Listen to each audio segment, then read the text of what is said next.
Once upon a time, two friends joined forces to bring you the best in horror entertainment. Brian from the north, Tim from the south, each bringing their own unique perspective to the horror community.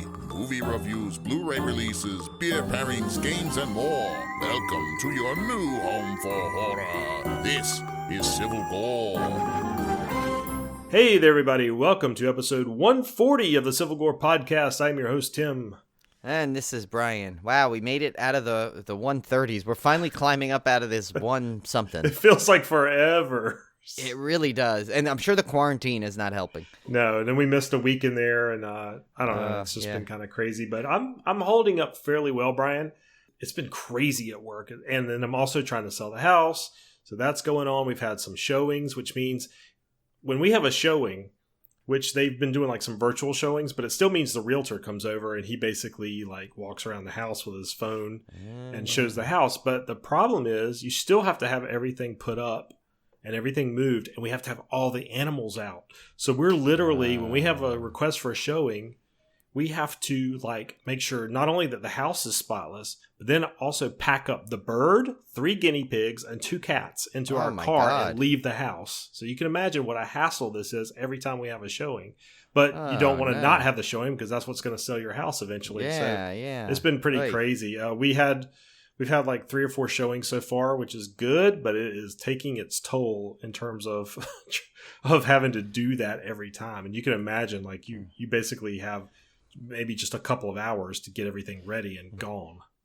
At some level, that's probably cool, good though. Like, I mean, because Julie and I are kind of in the, we're in a routine. It's like we're both working from home. We'll try and get a walk out every day, but like other than that, it's become like, pretty like routine and mundane. And I'm like, granted, obviously, I'm not trying to say like, oh, poor us, because but I'm just saying it's some points it's like like everything. I think everyone goes through the same things with this, and I know it's so funny because every podcast does the same thing. It's like they start off the podcast with like a little update, then they go into a little mini quarantine talk, and but you know what? That's what this is. And actually, Tim and I had this conversation. I think we were texting this the other day, and I was texting it to our good friends over there, Mike and EB from Coaster Radio.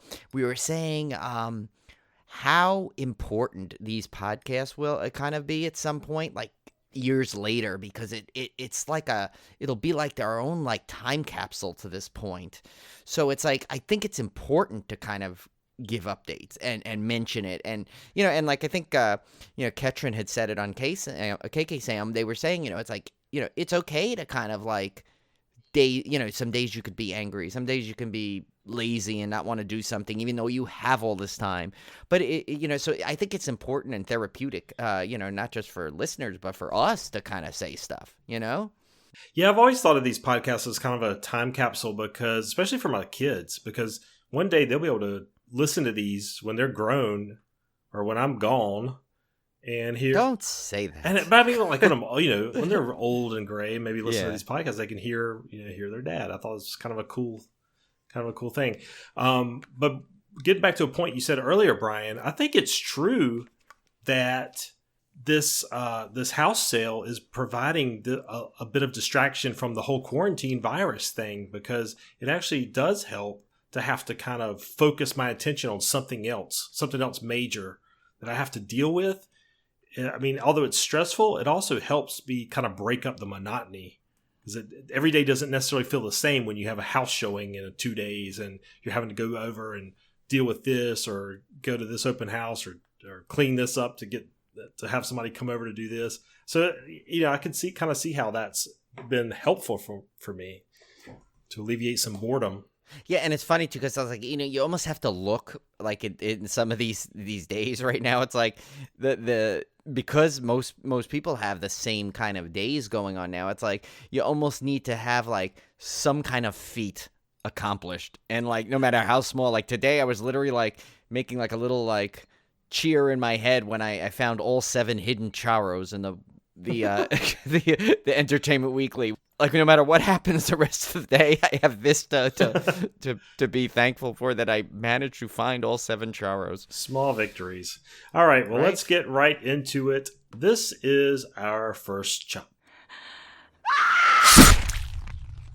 All right, Brian. So I've got a new horror project I'm considering, and I haven't quite finalized it yet, but I'll give you a preview. I think I'm going to try to go through all of the Hammer horror films.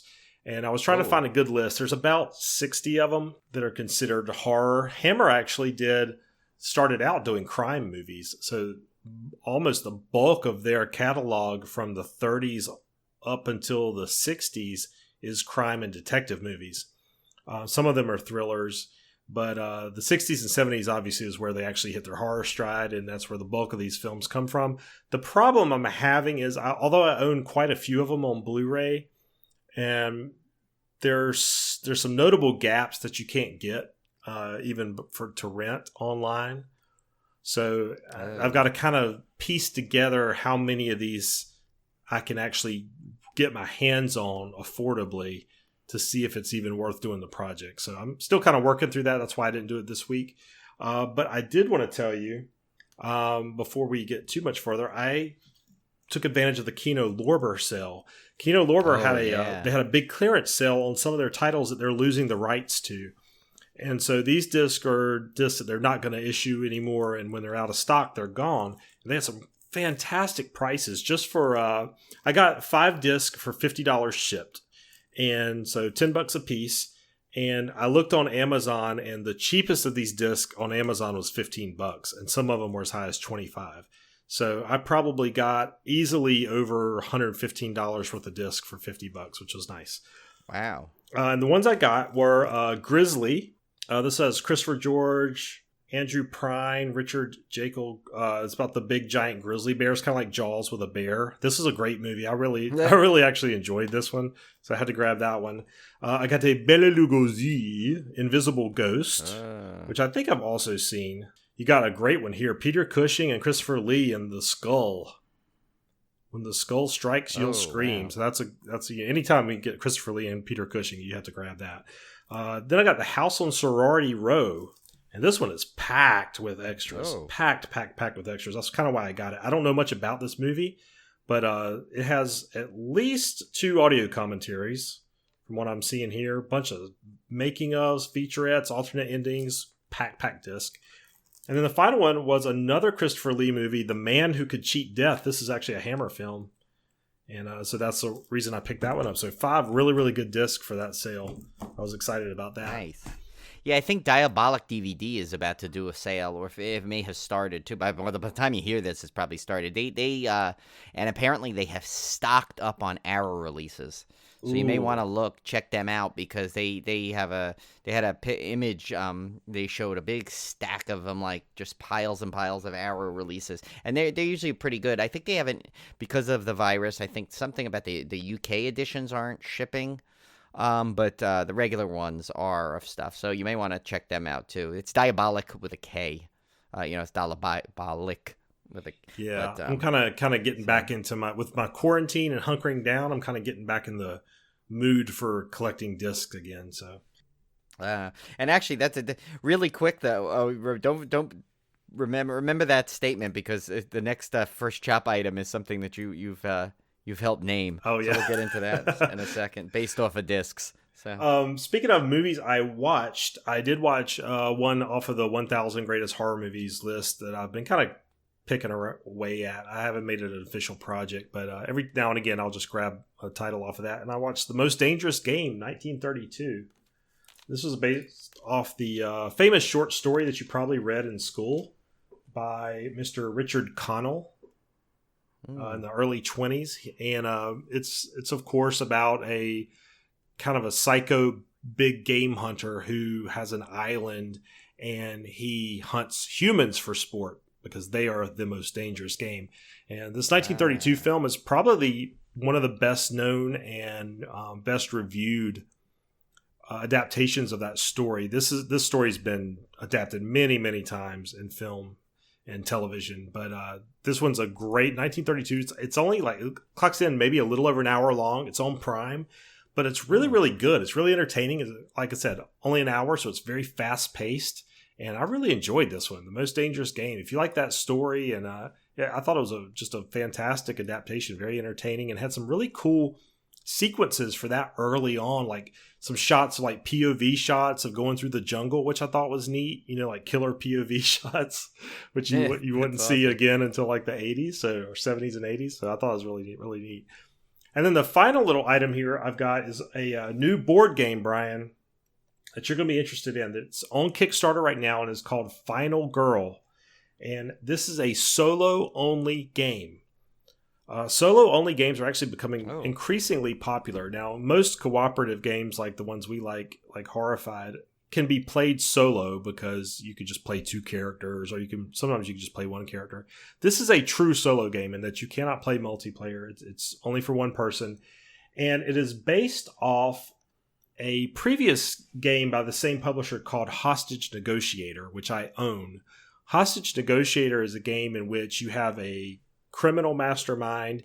He has taken X number of people hostage, and then you're playing the role of the hostage negotiator, and you're playing cards and rolling dice to try to basically get him to release hostages and have him not kill them. So there's this constant like back and forth of you trying to save these hostages until you can get to the end where you can try to capture him without endangering the lives of any of the hostages. Yeah, Combe was talking about this, right? This is the one he sent us to? Yeah, so this one's based off some of the same mechanics of Hostage Negotiator, which is a very popular solo game.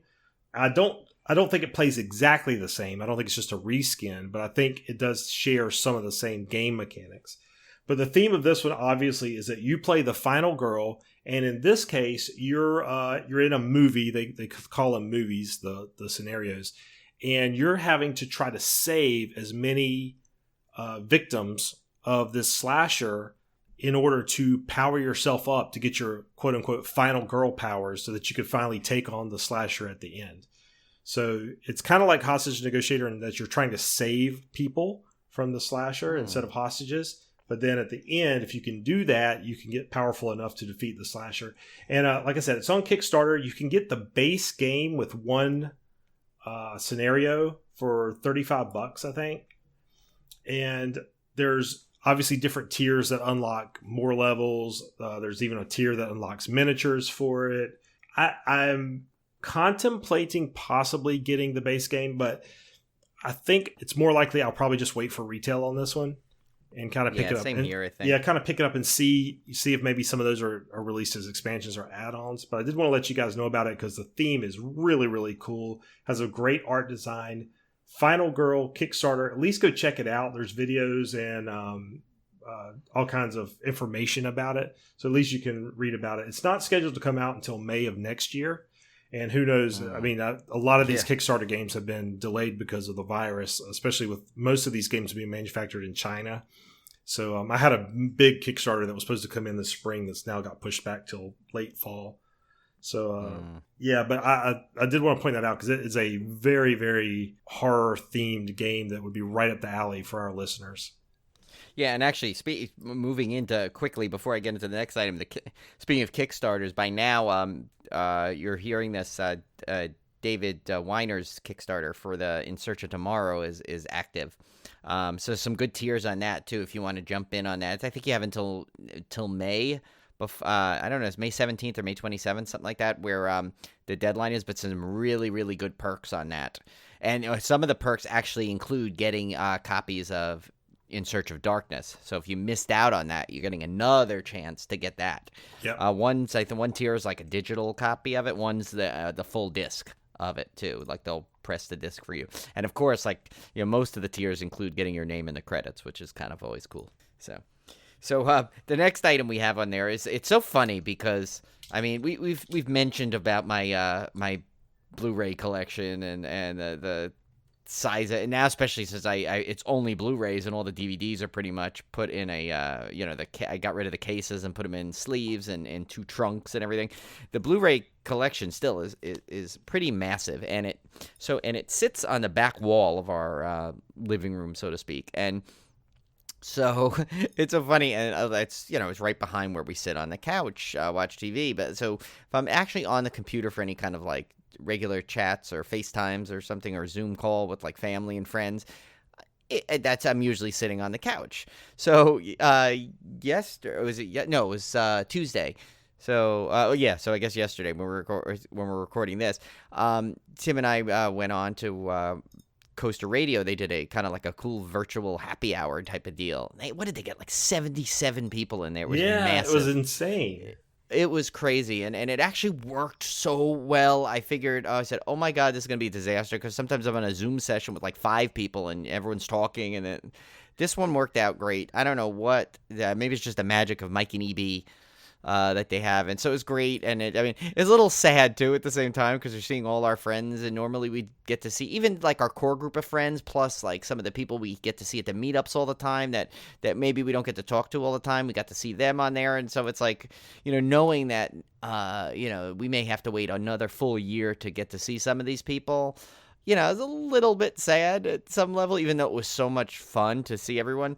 But anyway, I digress a bit. The whole point I'm getting to, like if you haven't been shocked that I ramble on and go on to these tangents by now, then I don't know what podcast you'll listen to. But anyway, so in the background, Tim, while this is going on, it's kind of hard to communicate directly to someone. But Tim and I were texting through it, and I texted him, and I said something, and then Tim writes back. He goes, "What's so great is seeing your monolith of Blu-rays behind you." So, and it just cracked me up. So now that it will be officially known, thanks to Tim, it will be known as the monolith. So if you hear me refer to the monolith, that refers to my wall of Blu-rays. And it is a wall. It's so funny. Everyone sees it for the first time, like on one of these things. They're like, "What? Can you? Is that just Blu-rays? Is that what I think it is? What is? It's like, what is that?" And they make me like go pan the camera a little bit to see it. It's pretty funny. So yeah. But now it has an official name.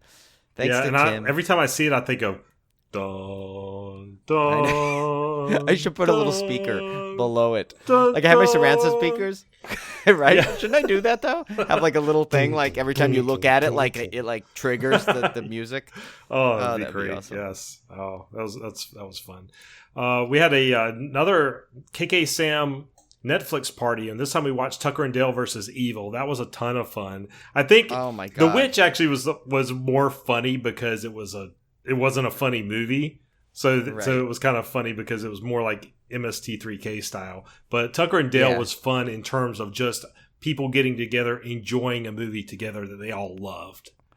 Oh my God! And Cody came in. It was cool. Oh, yes. She came in a little late, but then she just popped in, and everyone got all excited. And Cody was like VH1 pop-up video. She was like, boop, "Oh boop, my God!" with facts every 2 seconds. She had facts about the movie and stuff. It was amazing. I know. She was like, she was like just roll like any question that like she was coming up with she had the fact to it. It was awesome, and it was kind of fun because it's like, it's like we almost like. Because it was the second week in a row, I think, even though we kind of all, kind of know each other through social media and stuff now, I feel like we all were, one step we all knew, almost what the other one was going to say. It was kind of funny. So it flowed so well. It's like, I hope they do more of these. I know they don't have one, well, when you hear this, it'll be as of last Friday, but Joe Bob would have started by then, so which is probably a good thing anyway, because I want to watch Joe Bob, and plus, it's a time-consuming thing, because I think Kim sets it up from her Netflix. It seems like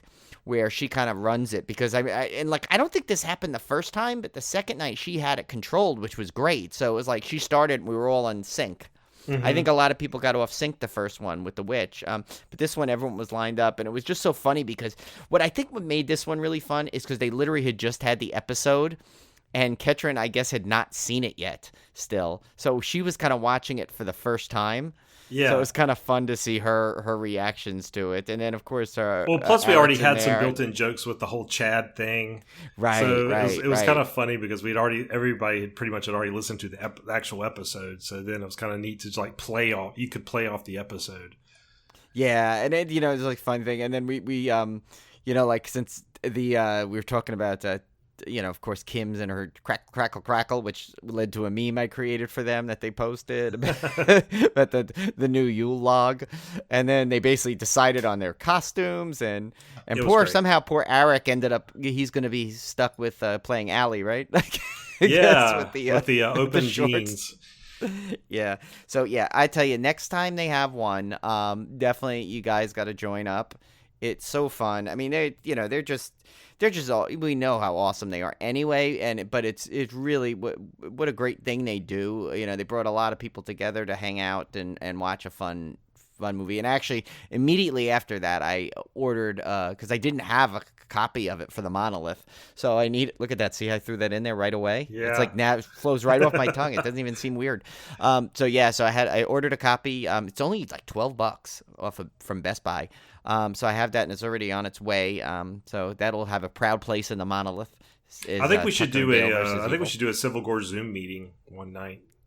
We do. We need to have that. Well, basically, we set out the poll, and it became I had 3 choices and then all of the above, and they all tied. So I guess the only way I can decide is that we have to do all 3 things we promised, which is one a watch party, 2 some Instagram Live, and 1 was another commentary. So we'll do all those, but maybe we'll just throw in also like a Zoom meeting or something like that. Yeah, that'll be fun for like listeners and stuff. That would be really cool. Yeah, so we'll announce it. Oh, real quick about that too. One more thing, just as a bonus. If you don't follow Kim Burns from KK Sam, I think she's at Kimmy B on Twitter. She had just done a horror short with some friends of hers that you can that they filmed in quarantine, which is kind of exciting. So she did a little horror film there.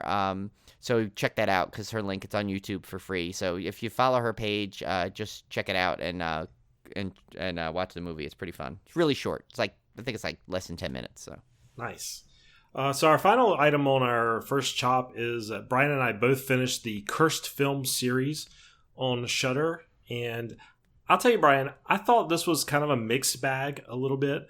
There were some really good episodes. The Exorcist episode was good, of course, because it's The Exorcist. But I think in some episodes they kind of struggled to really put forth any evidence that it was cursed. And to be fair, they were always very even-handed. They didn't try to make this documentary like, oh, this film is definitely cursed and here's why. And show only one side of it. They were very balanced. They showed why some people think it's cursed and why a lot of people think that's all nonsense. And I think they probably lean more on the nonsense side for most of these movies than that it was actually cursed. So I give them credit for that. But then, like the Omen one, there was they went on to some wild tangents.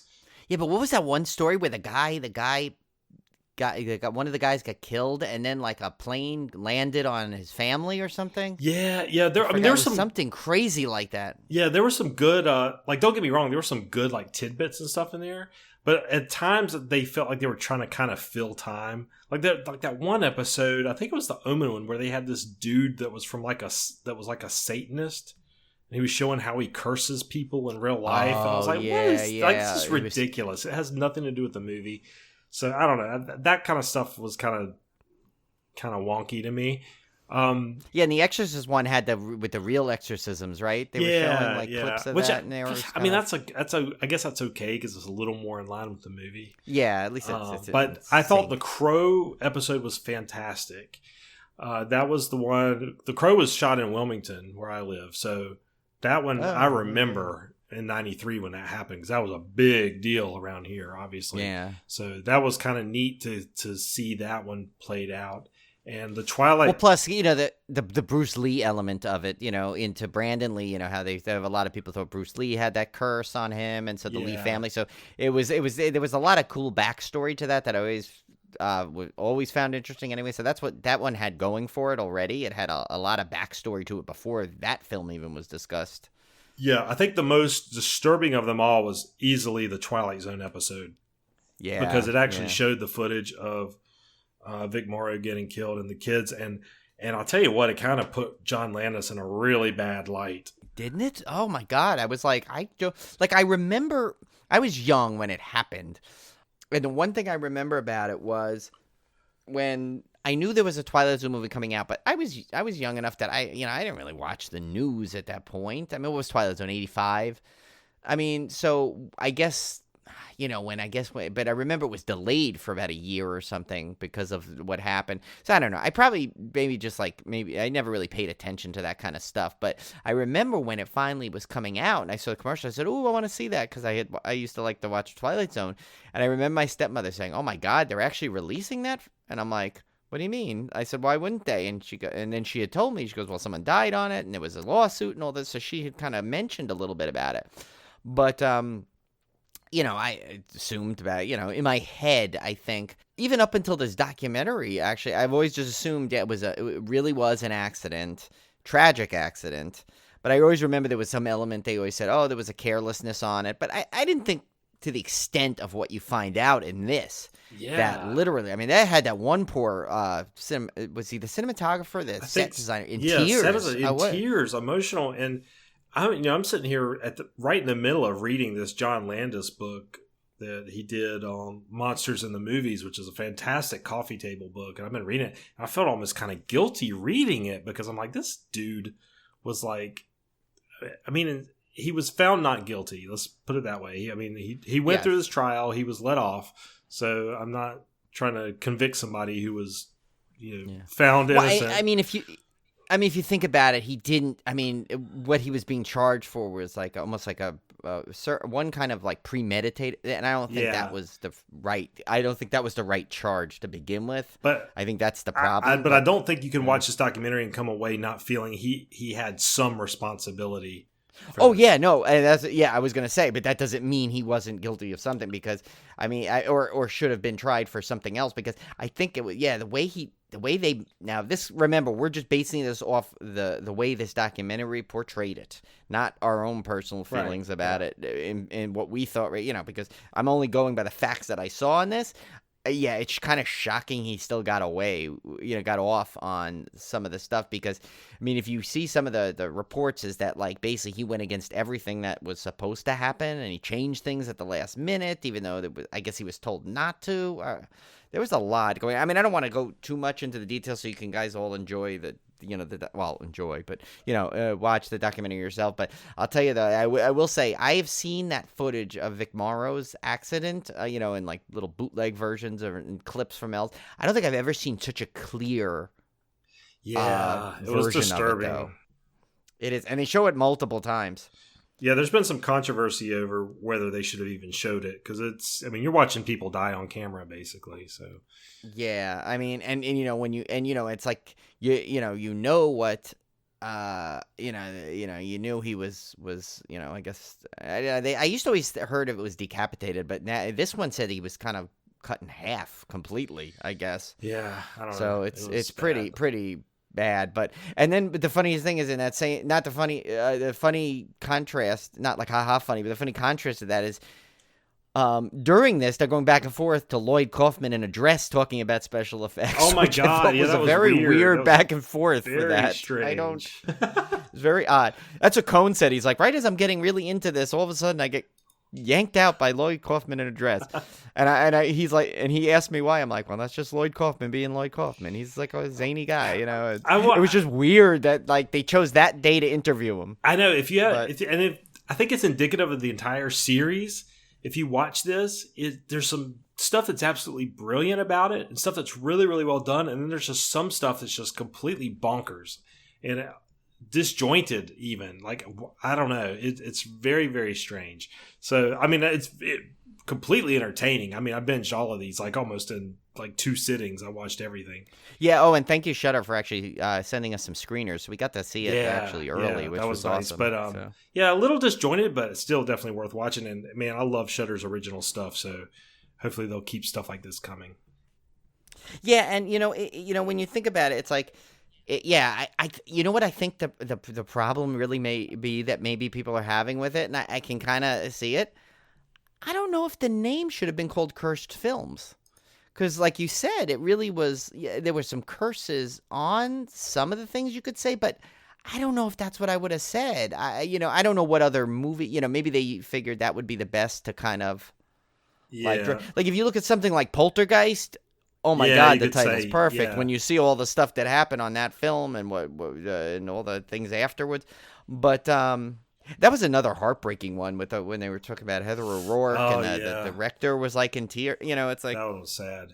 They did capture a lot of emotion from the people involved in these things, but and I didn't realize Linda Blair was going through so much. When you find out in The Exorcist how she's like. People are like blaming her for stuff and like it's crazy what you find out. Yeah. So yeah, definitely watch this series. You could, like Tim said, you could easily binge it in one sitting. I think everything is just under a half hour, and there's 6 of them total. So yeah, that's really it's not much longer than like a good a movie sitting. So just yeah, I mean Shudder just it's like I almost like don't understand how we got by in life without Shudder. Before it. It really is for a horror fan. There is nothing better you could ask for. It's just got everything. It's got such a wide variety, and the fact that it has its own exclusives and original content now. Forget it. It's just it's like it's a necessity. And like I said, I told them every time I if I have any errors and it doesn't go down, I'm like, you don't understand. This is my lifeblood. I co-host a horror podcast. I need this service working. So it's an essential service. Yes. Oh, it is. For us, it is definitely an essential service. But yeah, so so definitely do not pass this one up. Definitely watch it because it's really, really interesting. If one thing it does constantly is it just never takes you out of it. Like you're always into it, whatever they're showing, whether it may be a little bit off for the whole cursed element, but it's still got a lot of interesting little sidetrack. But I noticed that's just a new thing in documentaries. I mean, look at Tiger King, right? Yeah. Like that, if you saw that documentary was supposed to be about like reptiles or something originally, right? And then it went off, and then they found this guy, and then now the rest is history. But like I notice a lot of those multi-part documentaries kind of do that. They kind of like give you a lot of extra. I think they do that because a lot of these newer documentaries are filmed over the course of years versus months. So like different things happen, and then they incorporate those into the documentary, and then something else pops up and they incorporate that into the documentary, and then the whole thing changes over time. It's kind of interesting. Yeah, well, Tiger King will be a testament to that for years to come. If they ever need to see like a documentary that was going to start at one thing and then go to the other. And Julie just like, oh my God, she binges all these things. She's watched every one of these, like any kind of crazy documentaries like that on there. And like I think last week, not that it's horror related, but we ended up watching a double feature of the 2 different fire documentaries. Those were great. Yeah, I watched those back to back. Oh my God, I loved those. They were so good. Those are kind of interesting, and it's amazing what like that with that guy. I mean, but I know we kind of went off topic here, but yeah, that's another, just on a documentary sense. You guys got to watch those. One's on Hulu, one's on Netflix. FYRE, the Fire Festival. Go watch those 2 documentaries about it. It's amazing. Yes. All right, so let's get to our movie of the week, and this week I chose one. I kind of dragged Brian into it. Mary from last year, 2019. Yeah. We had mentioned this one when it was coming out because it is a Gary Oldman haunted boat movie, and I just couldn't resist it. I saw that it was on Hulu, and I was like, I'm just so curious. Why was Gary Oldman in a haunted boat movie? This is an Academy Award-winning actor. What is he doing in this haunted boat movie? I'm still asking that question after seeing it. But you will not find the answer to that on this podcast. Number 2, haunted boat movie is just intriguing to me because you don't see that a lot. And I had so many questions going into this, and none of them were answered. But we'll go for it anyway. I love how Tim says that so calmly and matter-of-factly, but it is true. Yeah, it was directed by Michael Goy. Is that how you pronounce his name, I guess? I think so. That's how I've been saying it in my head. Either that or it's Gua. I'm not sure. It's Gua. He was actually a cinematographer, and let's see. That makes sense because actually there were some really good visuals in this. But... Yeah, but Brian, did you look and see what the other movie he directed? No. He directed Megan is Missing, which we just talked about. I still have to see that, but you told me I'm not allowed to. So I don't So it's kind of weird that I was drawn to this movie. I just watched Megan is Missing. So yeah, he was the director of that one as well. This one stars, we'll go through the cast list here. Gary Oldman as David, Emily Mortimer as Sarah, Manuel Garcia Rulfo as Mike, Stephanie Scott as Lindsay, Chloe Perrin as Mary, Owen Teague as Tommy, and Jennifer Esposito as Detective Clarkson. A family looking to start a charter boat business buys a ship that holds terrifying secrets once out on isolated waters. So the the whole premise of this, and we won't go into like major spoilers here, but I'll give you some. I don't. Yeah, I will say it's like it's really not that hard to predict this movie. No, this is you get into this is it. Not this is not one with twists and turns. But yeah, Gary Oldman plays this this guy that he basically wants to start. He's a boat charter guy. He works for a charter boat, but he kind of wants to start his own business. And he comes upon this boat. This thing looks terrible. This is one of those. This is like that ship in Summer Rental. Remember with John Candy? Yeah. It's like the Barnacle. It's like the restaurant. It's like that. Do you know those movies where the husband buys some stupid thing and with these grand plans to fix it up, and then the wife is just rolling her eyes the entire time, going, "Damn it, this is the worst decision you could ever make." And but he's the man of the house, and he's gonna. This is Evan Almighty. Oh my God! Not a comedy. Yes, for him. it's that. It's basically that you've seen in every movie. And Gary Oldman's bound and determined he's gonna fix this boat up called the Mary, and they're gonna start this charter boat business, which it's a sailboat. So this is kind of like a sailboat charter boat business, I guess. More, I think of charter boats around here as like fishing boats. Yeah, I think that may be the one of the points in the plot that really doesn't matter. Yeah, at the end, whatever. It's a sailboat. What he was planning to do with this boat, but yeah. And I basically told Brian that as the longer quarantine goes on, the more I'm turning into Gary Oldman. Yeah, he is, and it's kind of so. I'm just the Oldman part, but he's the full Gary Oldman. I sent Brian a picture of me with my reading glasses on, and I had the grizzled Gary Oldman beard, and I'm starting to get my hair long enough that I can feather it back like him. Yeah, just we already sent a message to Olivia that if Tim decides to buy a boat, you need to really call us right away. We're gonna come help you. Yeah, but we also said that Brian and I both put the old in Oldman. So yes, that we do. We sure do this week. At least we feel that way.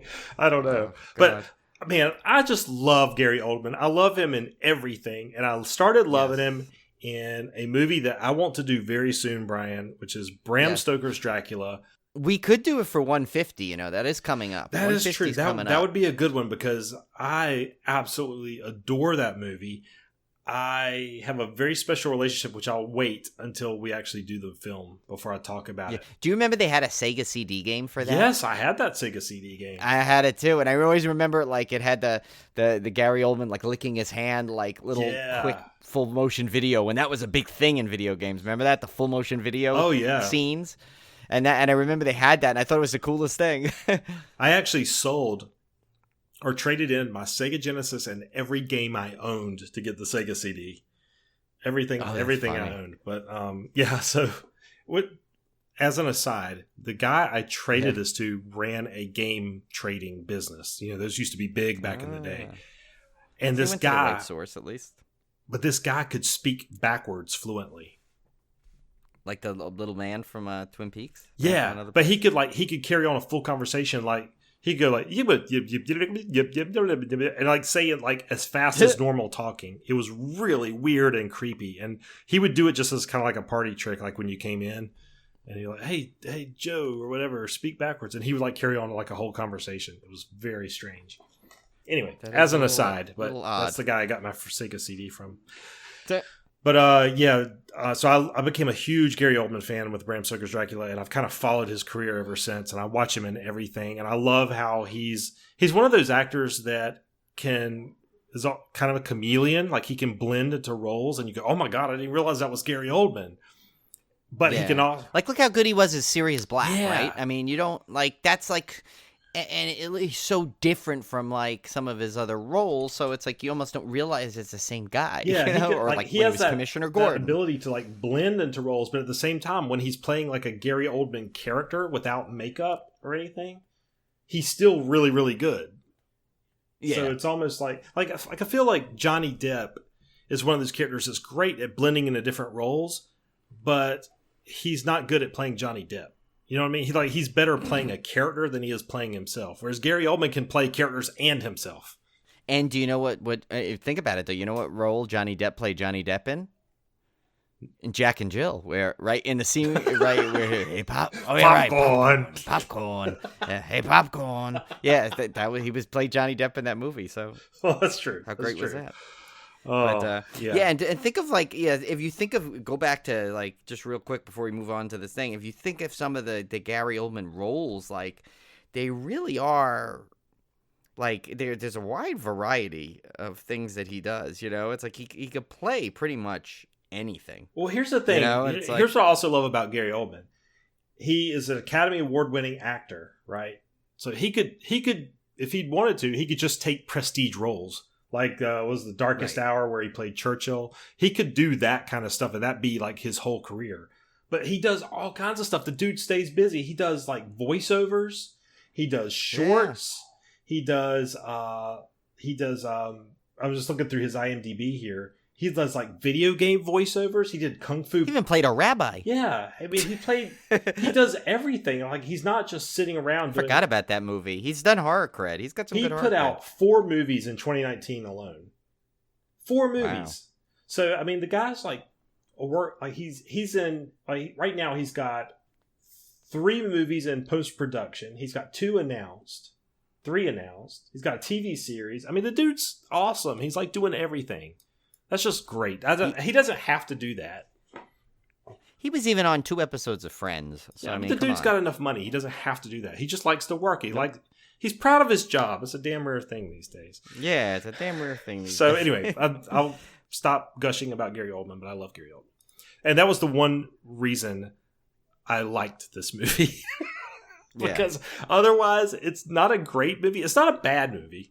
Don't get me wrong. It's not a bad movie. No, it's not a bad. I mean, I've seen some scathing reviews of this. I wouldn't go that far. Some of these people are like 2-4 stars. Yeah, that's ridiculous. I thought it was. But some are like 10 stars. I don't go there either. No, I thought it was perfectly adequate. It was entertaining. It's very fast paced. It's only 85 minutes. Yeah, it does go by really quick. But that may be part of it, because someone did. I did see a review that was very interesting. They said, I think they left half of this movie somewhere, and I'm like, it almost did move too quick to its own detriment. Yeah, I don't know. I'm torn because in a way, I kind of like that it moved fast because it. Yeah, I don't know if I could have taken much longer. Right. But yeah, it's like at the same time, it's one of those like you don't want it to overstay its welcome either.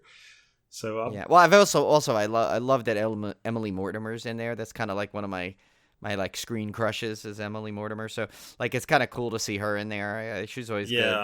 Well, get back to the movie. So they fix this boat up and they go out to sea. And there's an interesting narrative mechanic to this movie because it starts off with the ending basically, which I won't give away, but. Right. There's been a sequence of events that's occurred, and so you're told the movie in flashback as Emily Mortimer narrates it. So it's kind of an interesting storytelling device there. But suffice it to say, when this family gets out on the open water, weird things start happening. And honestly, Brian, going into this, not knowing anything, just watching the trailer, I thought this was a movie about. Sort of like a Christine type movie, like the boat itself is haunted and the boat's taking actions against them and trying to knock them over with a sail or something. But that actually would have been maybe the better way to go. Yeah, but instead they actually went a lot more straightforward with it than I expected. Like I thought there would be some twist to this or something that maybe this is all in their heads or something like that, but instead they play it pretty much straight as a straight up ghost movie. This is essentially a ghost movie. This boat is haunted by a Mary. Well, yeah, and at least I will say, at least they kind of give the back. They kind of put in the backstory enough without it being like right in your face. But they kind of flat out. There's one scene where they kind of basically tell you exactly what's going to happen. Yeah. Kind of in the movie based off of the backstory thing. And so but I think at some point that's kind of like that's the one thing, the constant I saw too, is that people like saying, like you and I just said, there's really no twists to it. So, and I think at some point I would have, I don't know. It's like, I feel like sometimes I feel like I don't know enough in the movie and then I know too much in this movie. It's like the things that they choose to like reveal like slightly, are odd choices compared to what they give you right to your face, and it's like, so it's kind of odd, like the whole, I mean, this is not a big major spoiler. There's this whole subplot about, Sarah, Emily Mortimer's character, that was once unfaithful to Gary Oldman's character, and they seem to like hint and reveal that throughout the film instead of just flat out saying it right off the bat. But yet some of the other stuff, it's like they flat out tell you, okay, pretty much if you're paying attention, this is what's going to happen. And so you're just waiting for it. So it's weird. Like, that's the thing I think they should have just flat out said, and then they should have made it a little bit more revealed. The ghost element of it should have been more, I think, slowly revealed. And I don't think that was. I think you kind of knew what was going to happen. But and the jump scares were very telegraphed. I'm not a fan of jump scares. This one had quite a few jump scares, but they were so telegraphed they didn't bother me. I knew exactly when they were coming. Julie saw, because Julie had saw when I had it on. She goes, and she said, "Oh," she goes, "Was that a jump scare?" I said, "Yeah." And then she goes, "You didn't jump?" I said, "Nah, I really wasn't done very well." They're kind of like jump scares without the jump part. Right, it's just like a scare. They're like telegraphed. Maybe it's like a hop scare. Yeah. Maybe it's a hop scare. I don't know if I even hopped. I don't even know if I flinched. Yeah, I didn't even react, and I was like, I think I was just eating during watching it, and I just kept continued. Like, it didn't even faze me. Like, the fork didn't even like shudder in my hand a little bit. This was written by Anthony Jaswinski, who also did The Shallows, which actually I actually really liked. Oh, I like that one. Yeah, so it's he likes the water, doesn't he? Yeah, so I mean but at the same time, it's kind of, if you know what The Shallows was, which I thought was entertaining, but it's still kind of a mainstream horror movie. This kind of what you're getting here, kind of the same. He also did one called Satanic from 2016 that looks pretty. Oh, that's the one with the girl from Modern Family's in that, Satanic. Yeah, I've never seen it. It's been on Netflix for years. Yeah, I've just never seen it. It's got a weird cover on it, but he did that one as well. And he did one called Love You to Death, which was a TV movie.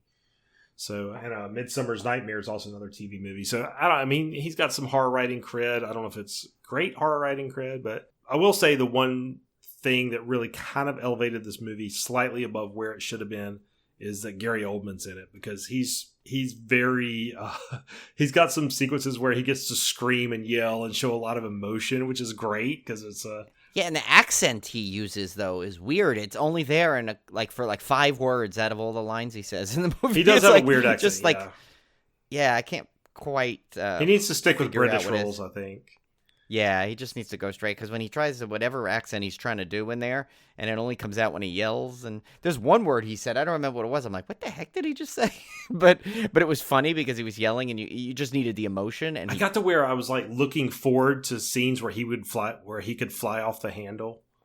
I was really looking forward to it because I just wanted to see him just go nuts.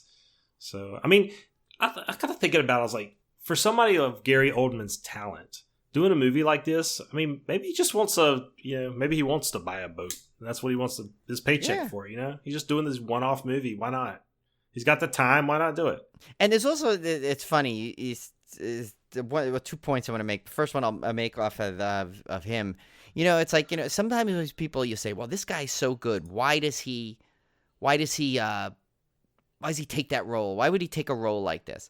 Well, I always have a theory to this. It's like, well, it's the same, one, they probably just love acting and, anything they get. But you ever do that thing where, sure, would you love to eat every meal as a filet mignon cooked perfectly with a side of potato and vegetable and stuff? And sometimes you just feel like, I want to have McDonald's, Yeah. It's the same thing. It's like sometimes you just want something simple. That's kind of crazy. When you said that, Brian, it reminded me of when Olivia and I went on our honeymoon to Disney, and we had the dining plan. So to get the most out of your dining plan, you need to go eat at the most expensive restaurants you can find, right? Because you've paid X amount of money for the dining plan. So if you can go eat a $30 meal just as easy as you can eat a $100 meal. So why not eat the $100 meal? Because otherwise you're paying for the same amount either way.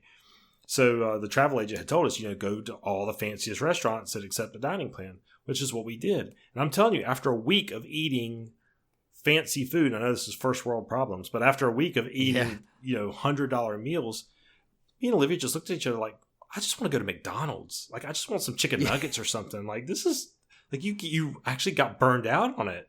Yeah, that is so funny you said that, because Julie and I, the same thing. We did the deluxe dining package on our honeymoon, because we also honeymooned at Walt Disney World. And I remember we were going to, like, and it was, since it was our honeymoon, they treat you extra special, and like, so, like, and her birthday happened to fall in there, so like we went to Narcoossee's, those we ate at places, Narcoossee's, and like. Narcoossee's, by the way, that's got to be one of my favorite restaurants. They're a banana Foster. Oh God.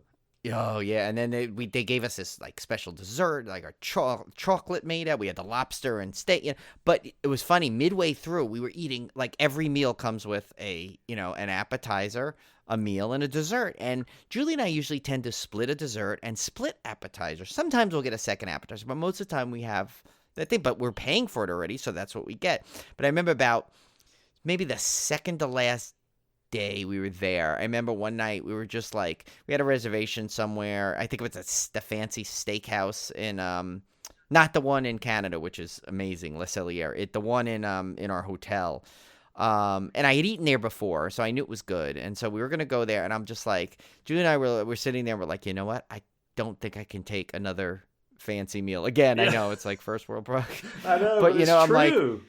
like, but the thing is, I'm like, and we just looked at each other, we're like, almost like instantly just decided, we're like, we need something different. So we literally canceled that fancy reservation, walked over, because we were at the yacht club, walked around over to the boardwalk, and just went to that ESPN thing and just got some wings, whatever it was, the All-Star Sport, whatever restaurant it was in there, right? And got wings, and I'm just like, you know what? Real food. And it's so funny, because when you think theme park, you think about wings, chicken fingers, all that stuff. But when you go to Disney and you get that dining package, like Tim said, the only way to make it worth the money is to eat at the best and the fanciest, because otherwise you feel like it. Because that way you get, like, that Narcoossee's meal basically cost us 2 points each.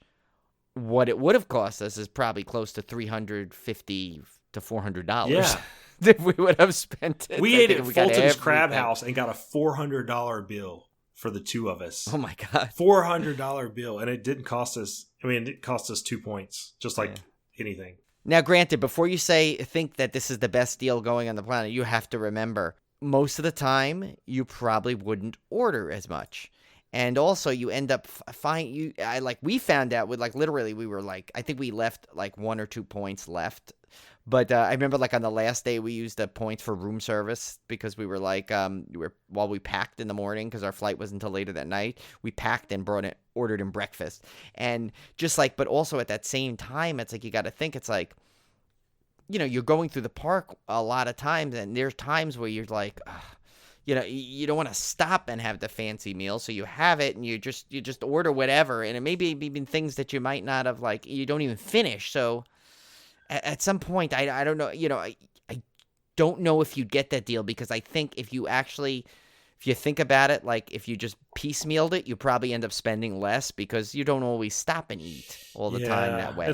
You may just grab a hot dog, but it's the honeymoon. I know when we looked at it for when we went down to Disney with a family and brought the kids, it was definitely not worth it, because there's no way in hell kids can eat enough to justify that meal plan. They just can't. Yeah.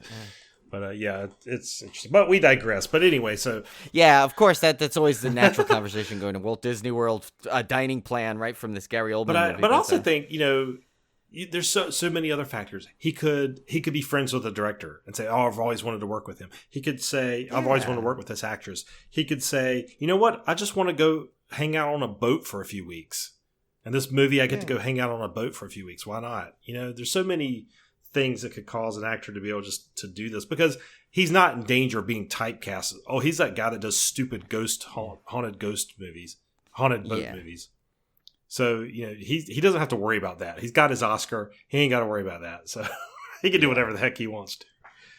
Exactly. Which we'll get into some trivia, though, which the one piece of trivia. Had. I guess we should go ahead, Brian. This is kind of wrap this up. We're not going to give any spoilers, but my final thoughts on it was, it's on Hulu. It's free. It's got Gary Oldman. I thought it was fairly entertaining for what it was. I mean, it's not great. Yeah. It's not great. It's not terrible. It's not as terrible as people will have you believe, because Gary Oldman's performance elevates it above it. But if you want to just see Gary Oldman doing just some dumb horror, I thought it was entertaining. Yeah. I liked it.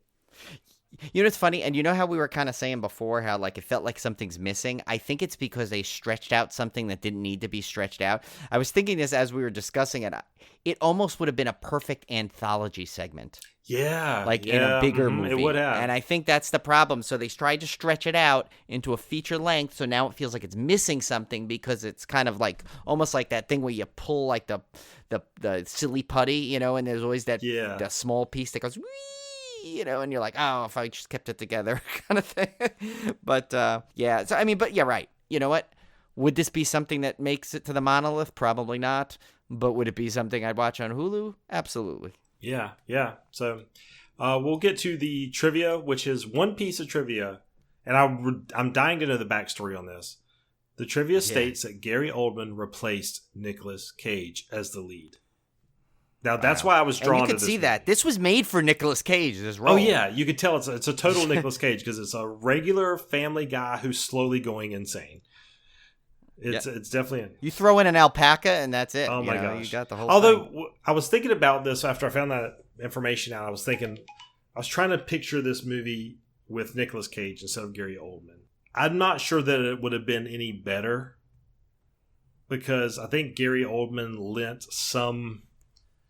Oh, this is kind of weird. Like, I feel like Nicolas Cage might have distracted me from this movie. I don't know how to explain it, but I think I would have, even though I said I like this movie because of Gary Oldman, so obviously I liked the actor more than the movie. I feel like Nicolas Cage might have been just too much. It might have just like it would have been such a focus that I think the rest of the movie would just completely vanished for me.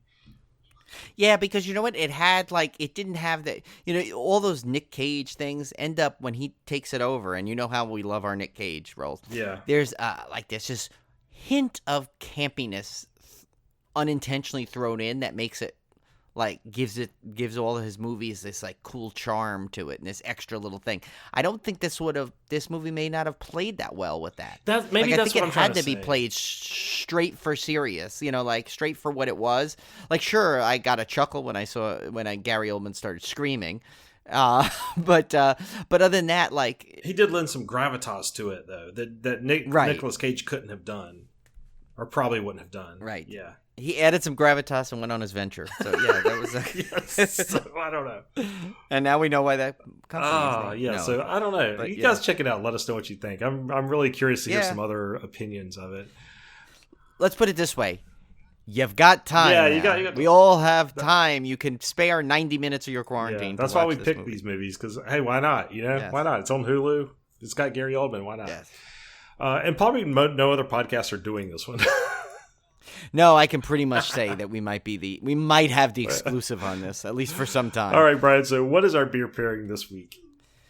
So I went. This is this is a rarity. I went with my local brewery for this one, but it made perfect sense because so Amityville, you know, we're not too far from the water, and there's actually Amityville Harbor is directly on the water, and obviously, if you remember the Amityville Horror House, they had the waterway in the back, but that's not the actual like water that I'm talking about. But so anyway, so our brewery is called our local brewery in Amityville is called Small Craft, based obviously, you know, boating area. So it made perfect sense that so basically all their a lot of their beers are nautical themed. So I'm like, okay, this has got to be the perfect, you know, the brewery to tame. And so they have one called Naughty Thoughts. Nauti. Naughty. Get it? You see the pun there, Tim? Yes. So, yeah. So, Naughty Thoughts. And so it's a 6.9%. So it's pretty strong. Julie and I have had this one several times. Really good. We actually I think we brought a growler home for this one because there's one called Sticks and Stones, which we like, but they did not, and they didn't have it that day. So we tried this one and liked it. So we took it home. It's really good. It's a New England style IPA, and it's kind of got a very hazy, and it's got a nice little grapefruit overtone. Yeah. They didn't have a full description on it because they only put their descriptions on when they actually have it, because they do a lot of rotating. But it's a really great brewery, and they're still trying to going strong through this by doing like curbside no contact pickups and stuff. So they're doing really good job. So if you're in Long Island, you want to give them a chance. They're really good, and it's funny. So they're pretty new. I think they might have been around just after we moved to Amityville. So, and we discovered it, and it's funny when we first tried it, we're like, it's okay. But we saw potential there, and we've gone back many times since it's so close, and each time we go there, it gets better and better and better. And I think they now have gotten to the point of where they need to be. I mean, certain of the beers you can tell they're still trying tweaking the recipes a little, but pretty much there's not a bad one there. And they have the nicest bunch of people that work there and run that place. They're all awesome. Brewery's got very small little nice, got a cool vibes, got a couple of TVs, got the game, board games out there, got the, they'll give you some, they have their flights, but they'll also give you a free taster if they know you're just going to get a couple of things. So it's really just a really good old brewery. And, since it's my local one, I want to support them during this time because I do not want to see like a brewery like this who really got to where they need to be to like then suddenly close because of this. So nice. Yeah, so I figured I'd also give them an emotional shout out, emotional support by making them the official beer pairing this week. Great to finally get a local brewery there. I need to come up with one for one of my local ones just to throw some support. Oh my God, but you have the best one. We need to do something that ties Clapback in there because that's Julie's favorite beer ever. It actually beat her other favorite, which is Captain's Daughter, which I thought could never be dethroned. That's high praise indeed. Yeah. All right, so our triple threat last week, we got some correct answers. David Terry got it. Yeah, he's working hard on these now. He's really into it. So last week, we were asking for a horror personality. Clue number 1, the name I'm referred to is not my real name, but a character I play. However, my so-called real name isn't my actual name either. We were referring to Diana Prince, Darcy the Mail Girl. So Darcy the Mail Girl is, of course, the role she plays on The Last Drive-In and with any of her Joe Bob Briggs appearances. But she is known in IMDb as Diana Prince. Her birth name is actually Casey Elizabeth Burns, although you will sometimes see her listed as Casey Poteet or Casey Croft. Yeah, so she's like hard to track down if you're trying to get her whole history. But yeah. But and we've mentioned before in the show, total sweetheart. So she's awesome. like one of the nicest people. Oh my God, so awesome to meet in person. Clue number 2, or run into in an elevator. Yes, that Clue number 2, I recently appeared in a high-profile fan film based on an extremely successful horror franchise. Of course, she appeared in Vengeance, which was a Friday the 13th fan film. If you guys did not see Vengeance, we did an episode on it where we interviewed one of the victims of that movie. Yes. Also, she'll be appearing in Mythos, a Friday the 13th fan film, which is a short from the same makers. So those were all fantastic. Clue number 3, I'm a fan of particular sequels of a well-known horror franchise. Darcy is a huge fan of Halloween 3, Season of the Witch, and Hello, Mary Lou, Prom Night 2. She also led a charge to have Halloween 3 on The Last Drive-In and got her wish in regards to Prom Night 2, as it was the finale film of Season 1 of The Last Drive-In. Yes, that was she did the epic dance with Joe Bob. Yeah. To end I love Season her 1. Passion for certain movies. I think that's great. Yeah, it really is funny. I think she has a passion for Grease, too, in a non-horror thing, which is kind of fun. I always love people that are very passionate about a singular movie. I think that's really, really fun. Yeah. This week, we're going to look for a director. Guys, this one's super easy. I'm calling this one super easy. Yeah, I think it's a softball, and I tried to really throw you guys off with the clues, but I still don't think I could throw you off enough. You guys, every one of you listening to this needs to write in and guess this one. So you to at least have one win under your belt. You should be able to get this one. We are looking for a director. Clue number 1, and I rewrote these a little bit, Brian, just to try to word them a little bit more. Oh, okay. So I could actually read them because I'm so tired right now.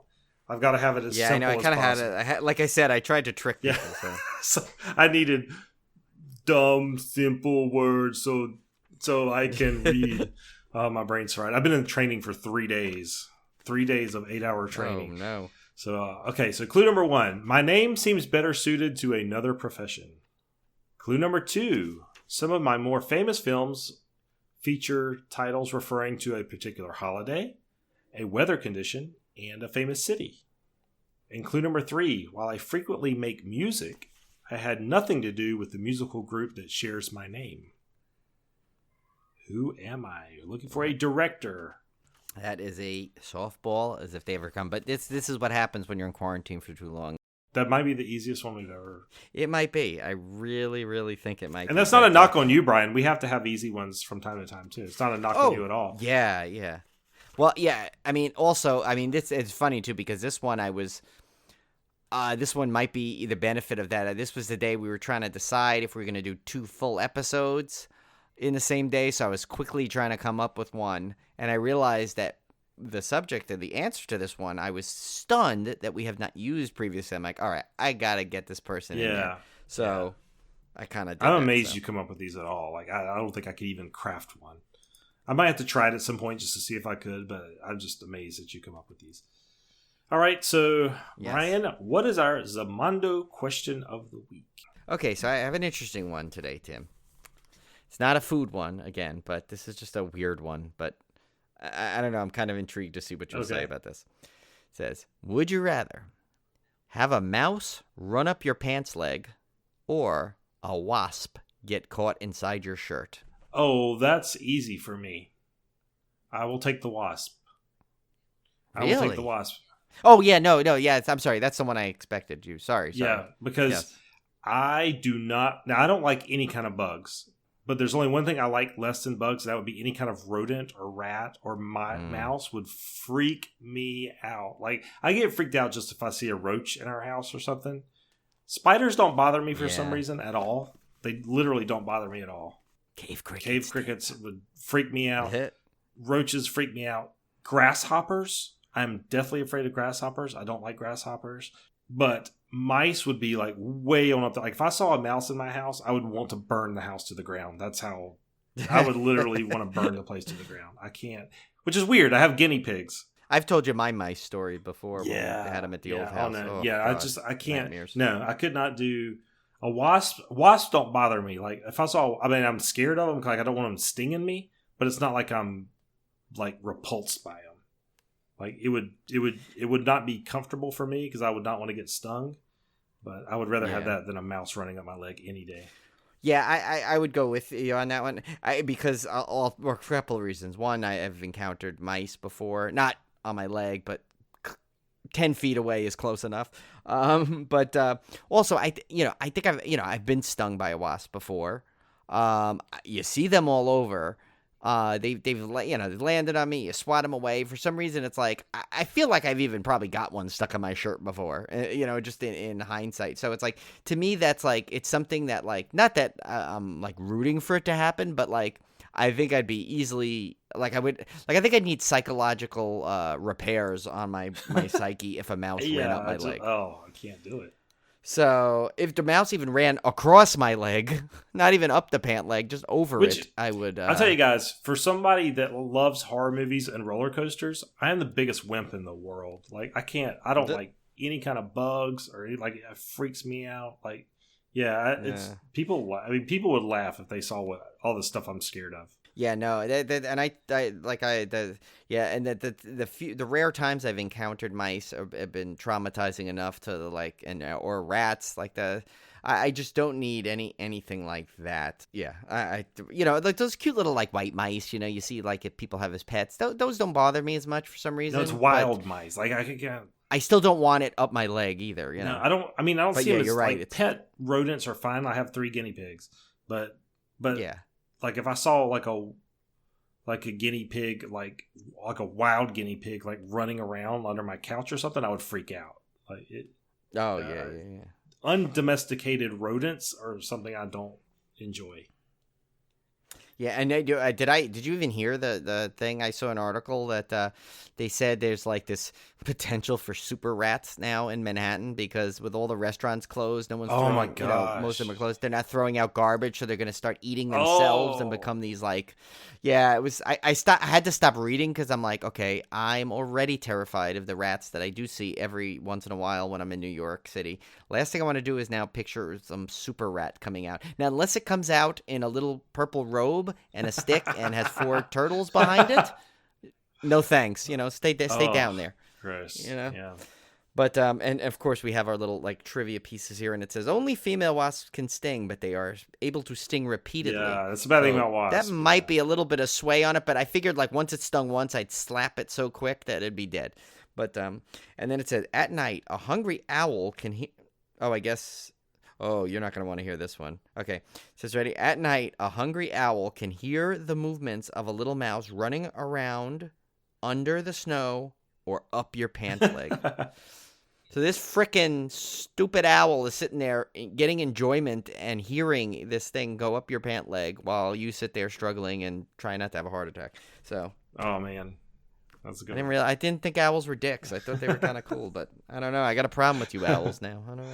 All right, guys. Well, we're going to get out of here as usual. Hit us up on Gmail, civilgorepodcast@gmail.com if you want to communicate, or hit us on our Facebook page, Instagram, Twitter. Maybe that's what we need to invent. Maybe we need to invent our own social media for like middle-aged becoming Gary Oldman people, you know?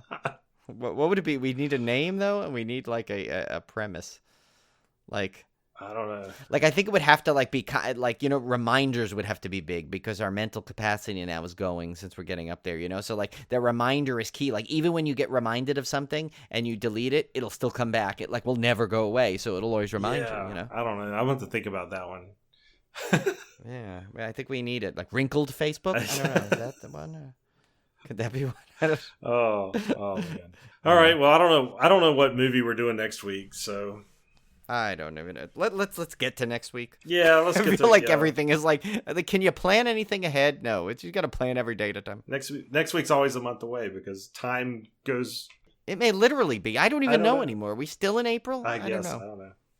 But yeah, send us stuff, guys, so we are not bored in quarantine. Like, send us letters and stuff. Yeah, I will say I am discovering a ton of new like social media personalities through this quarantine because they're making funny videos, and like there's this one Lauren Compton, she does these funny videos. You may have seen the one she did where it was like she did this whole little scene where like she's hanging out and her ex-boyfriend comes over for like a so-called booty call, and he just steals her toilet paper and stuff, and she does like she does a lot of funny videos and stuff. And I noticed like some comedians like that I've never heard of are like really killing it with some funny stuff. So that's the one thing is it's bringing out a lot of creativity this quarantine. Yeah, that's true. That's true. All right, guys. So stay safe, stay sane. Yes. And we will see you back here next week. Yes. See you. Oh, don't go on any boats with Gary Oldman or Nicolas Cage or Nick Cage. Later. Maybe the alpaca. All right. See ya. I can't stop it. Oh, no. I can't stop it, Brian.